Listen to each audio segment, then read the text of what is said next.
8h22, merci d'être avec nous. Notre débat aujourd'hui concerne les médecins. Faut-il les obliger à aller s'installer dans les déserts médicaux? La question, et on va en parler, non, Gérald Kierzek, non, est posée telle quelle parce que le projet de loi donc, de la réforme de la santé arrive devant le Sénat. Thomas Mesnier, député LaREM de Charente et rapporteur général de la loi de santé, est avec nous sur ce plateau. Bonjour. Et Bernard Huynh, vice-président de la Fédération des médecins de France, est également avec nous. Le docteur Kierzek, vous l'avez entendu, et Christophe Beaugrand, qui est passionné par ce débat. Bon, comment on fait il fait le patient. Exactement, je fais patient. Là, je suis rassuré. J'ai quand même 3 médecins autour de moi. Ça devrait bien se passer. Ça devrait bien se passer. Bon, on fait comment? C'est vrai que les déserts médicaux, c'est une vraie question. Est-ce qu'on ne peut pas obliger les médecins à proprement parler? Est-ce qu'on peut les inciter? Que fait-on? Non, on n'est pas au stade de les obliger pour l'instant. Oui. Parce que, sauf erreur, ni l'Assemblée ni le Sénat n'a proposé la coercition à l'installation. C'est vrai que 9% des Français vivent dans un désert médical, mais il y a plein d'autres choses à essayer. Ça fait 6 millions de personnes. Et puis, 6 millions c'est pas que les campagnes, c'est aussi les centres urbains. Donc il faut d'abord redonner de l'attractivité, donner envie aux médecins de s'installer. Bon. Comment on donne envie? On donne envie d'abord en analysant un peu le problème, mais pas le problème uniquement du côté du malade. C'est-à-dire qu'il faut analyser pourquoi est-ce que les médecins ne veulent pas s'installer. Donc pour le moment, il n'y a pas d'analyse sérieuse. C'est-à-dire qu'on parle toujours des mesures à incitation et on dit ça ne marche pas, mais personne n'a réellement analysé pourquoi ça ne marche pas, comment ça ne marche pas. Et donc je pense que d'abord, il faut faire un diagnostic. On imagine que, oui, effectivement, Nice, on préfère s'installer à Nice que dans le centre de la France où il y a moins de services, peut-être moins de soleil, je n'en sais rien. Enfin, ça paraît moins de services publics, oui, c'est clair que le médecin isolé dans un endroit où il n'y a plus d'hôpital, il n'y a plus de poste, il n'y a plus d'école pour sa famille, il ne va pas aller s'installer. Et puis la deuxième chose, c'est que le médecin, une fois qu'il s'installe à 25 ans, il en prend pour 40 ans. Il faut redonner de la flexibilité, des évolutions de carrière. Mais le docteur Huynh a raison, c'est-à-dire que tout ça n'a pas été analysé. Ces mesures un peu, les vraies mesures incitatives et pas que des histoires d'incitation d'argent, ça n'a jamais été mis sur la table. Bon, Thomas Mesnier, on vous a pas entendu. On a eu ce débat à l'Assemblée nationale il y a un mois. On a choisi de ne pas faire de coercition, d'obliger les médecins, mais vraiment de continuer sur cette politique d'incitation. D'ailleurs, Agnès Buzyn a lancé une mission dont on devrait avoir le rapport en juin-juillet, évaluant justement toutes les mesures d'incitation pour retravailler tout ça. Mais ce qu'on veut faire avec le texte de loi, c'est justement regagner du temps médical, avoir des mesures de court, de moyen et de long terme pour améliorer l'accès aux soins des Français. Quand on supprime le numerus clausus, c'est plus de médecins, alors c'est dans 10 ans, parce qu'il faut le temps de former ces médecins, mais c'est plus de médecins pour soigner les gens.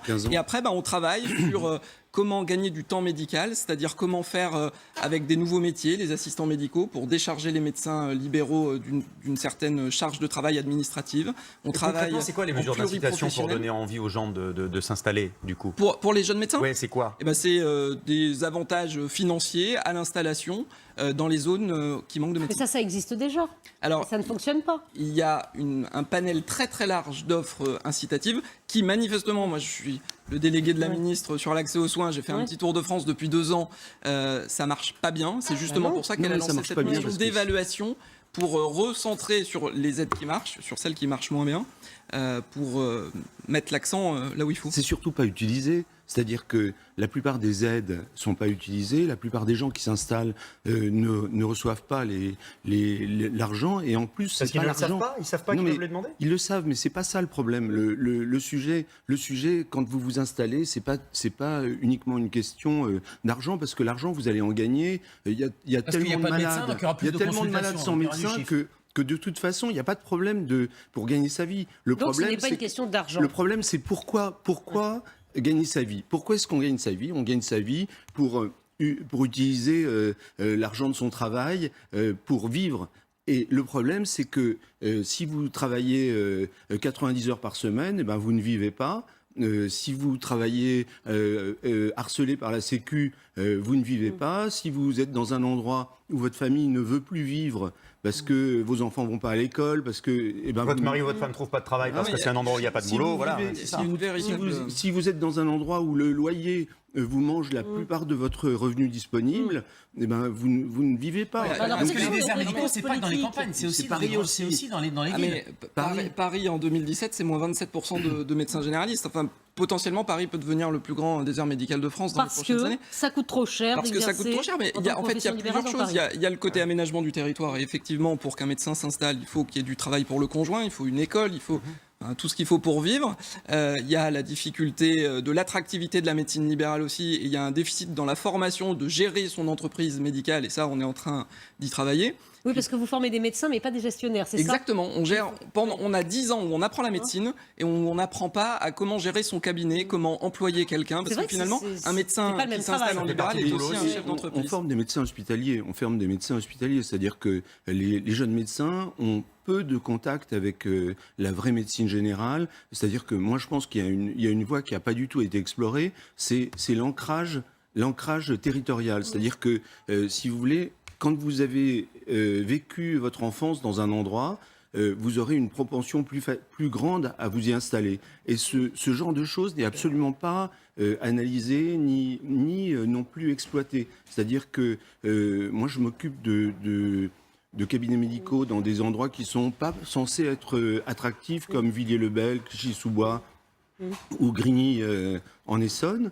Et on s'aperçoit qu'en réalité, ce qui compte pour les jeunes médecins, c'est de connaître l'endroit, d'avoir déjà vécu, d'avoir de la famille.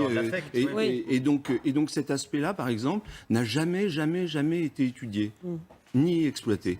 Non, mais l'autre chose, quand je parlais d'attractivité, c'est aussi cette souplesse dans les carrières. Actuellement, vous choisissez la médecine générale, vous le faites pour toute votre vie. Ou une spécialité, c'est pour toute votre vie. Il faut absolument qu'il y ait des passerelles, des marches arrière qui soient possibles. De faire, par exemple, 10 ans dans un territoire rural sur la base du volontariat. Des gens qui ils iraient d'autant plus facilement que 10 ans après, ils pourraient prendre un poste à la fac ou prendre un poste à l'hôpital. Pourquoi pas imaginer, vous parliez de la sécu, et c'est vrai qu'il y a de plus en plus de contraintes de sécu, de médecins, d'administration qui sont déconnectés du terrain. Pourquoi pas imaginer des mi-temps, et ça je le regrette dans le texte de loi, ça n'y est pas. Des mi-temps médecins sécu, médecins généralistes, là, ça donnerait vraiment de la vigueur au métier. Justement, on transforme le statut du praticien hospitalier, c'est-à-dire le médecin à l'hôpital, pour justement mettre de la souplesse, de la flexibilité et permettre un exercice mixte en ville et à l'hôpital. Il faut plus de flexibilité, c'est ce que vous dites en fait, un peu plus de parce flexibilité. qu'on n'a jamais de bon eu autant sens. de médecins en France qu'aujourd'hui. On a une des plus fortes densités d'Europe. Le problème, c'est qu'ils sont mal répartis sur le territoire, mal répartis dans les spécialités et mal répartis entre le libéral et le public.